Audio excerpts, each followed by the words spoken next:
مرحبا، كيفكن؟ اشتقت لكم كتير كتير كتير كتير كتير، وانا كتير اسفه اني قطعت عن القناه، بس السبب انه ايبادي كان خربان. فالحمد لله هلا رجعت لكم. وكمان كثير منكم زعل انه انا بالفيديو الماضي ما اعتذرت لكم اني قطعت عن القناه، بس السبب انه كنت مصوره هالفيديو من زمان قبل ما ايبادي يخرب، وكمان كنت معدلته بس ما كان عندي فرصه اني انزله لحديت هلا. فانا اسفه كتير مره تانية، وان شاء الله ما اقطع مره تانية هيك.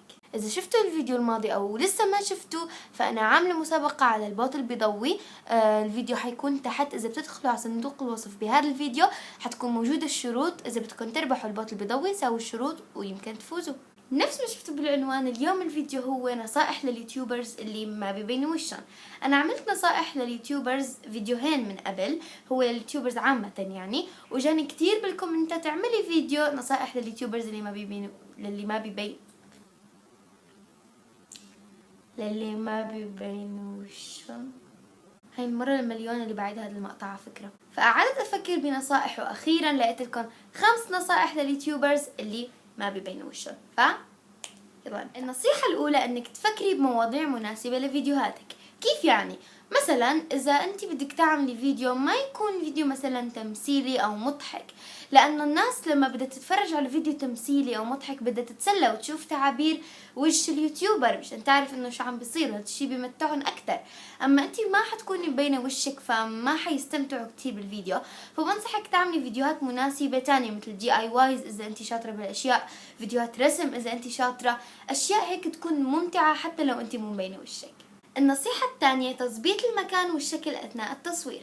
يعني مثلا أنت بس بتبيني لعند رقبتك أثناء التصوير، فالبسي إنه بلوزة حلوة تكون، ما إنه تقولي خلص ما بيشوفوا وش، يعني مو ضروري ألبس وأحط حلق مثلا أو أي شيء، لا عادي زبطي حالك.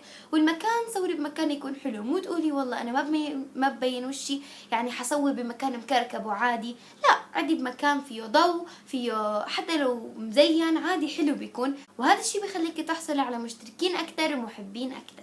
ثالث نصيحة هي التعديل الكويس بالفيديوهات.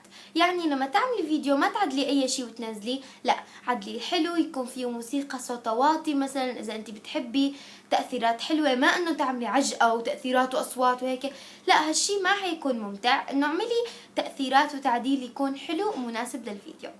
النصيحة الرابعة لليوتيوبرز اللي ما بيبينوا ولا شيء من جسمهم غير ايديهم، بنصحكم انه انتوا عم بتصوروا يعني لما تحطوا هيك على ستاند او على اي شيء، المكان اللي حاطين فيه ايديكم انه انتوا عم بتصوروا ما يكون اي شيء، لا يكون حلو. مثلا اذا انتوا عم بتصوروا على الارض تجيبوا ورقة ملونة كبيرة لونها زهري مثلا، وتقعدوا تصوروا انتوا عم تعملوا DIY او اسئلة واجوبة او اي شيء. او حتى لو انتوا قاعدين بمكان عادي فيكم تحطوا مثلا علبة اكسسوارات، وردة، اي شيء مشان يعطي شكل حلو وانتوا عم تصوروا. النصيحة الخامسة وهي الأخيرة، ما في بونس اليوم، اللي هي الابتعاد شوي عن آلة التصوير. يعني مثلا إذا أنت ما بدك تسجلي صوتك بعد ما تخلصي تصوير، بدك الصوت اللي أنت عم تحكي فيه هو اللي يطلع، فلما تحطي هيك وتبيني إيديكي بس ما تلزقيها هيك جنبك، لأنه حيطلع الصوت كتير مزعج، عرفتوا؟ فدايما خليكي شوي بعيد عن آلة التصوير، أو فيك تسجلي، فهذا الشي بيكون أحسن. ان شاء الله تكونوا استمتعتوا واستفدتوا من هذا الفيديو، ولا تنسوا كمان تشاركوا بالمسابقة اللي بالفيديو الماضي، وبحبكم كتير كتير. باي.